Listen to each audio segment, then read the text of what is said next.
کہ آپ جو بھی ہیں، آپ ہندو ہیں، آپ مسیحی ہیں، اچھا مسلمانوں میں آ جائیے، آپ دیوبندی ہیں، آپ بریلوی ہیں، آپ حنفی ہیں، شافعی، جو بھی ہیں، آپ کو آپ کے والدین سے جو مذہب ملا ہے آپ کو چاہیے کہ آپ اس کو کویسچن کریں.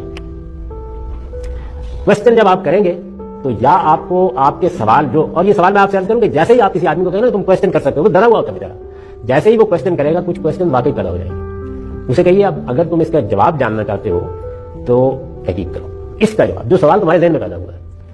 بس یہ ہے میری بھی زندگی، آپ کی بھی زندگی، ہر انسان کی زندگی. یعنی پہلی چیز یہ ہے کہ کویسچن پیدا ہو، دوسری چیز یہ کہ کہیں سے کویسچن آ جائے. مثلا میں گاڑی میں سفر کر رہا تھا، میں مثال دے رہا ہوں، ایک شخص نے مجھے توجہ دلائی کہ آپ مسلمان لوگ یہ جو بات مانتے ہیں یہ تو بڑی فضول سی بات ہے. اب اگر وہ مجھے بات معقول لگی اسی تو کویسچن پیدا ہو گیا. تو سوال پیدا کرو اپنے اندر، یہ ہر بچے کو تعلیم دینی چاہیے. کویسچن کرو جو کچھ تم لے کے آئے ہو. جب آدمی اپنے اندر سے اٹھنے والے کویسچن یا باہر سے آنے والے کویسچن کا دیانتدارانہ جواب دیتا ہے تو وہ جنتی ہے، اور جب اس کا غلط جواب دیتا ہے اس کو پیدا ہی نہیں ہونے دیتا. جب پیدا کرنے والے کا منہ نوچ لیتا ہے، اس پر فتویٰ لگا کے اس کو ویسی گاڑی سے باہر پھینک دیتا ہے تو وہ جہنم کا سامان کر رہا ہے.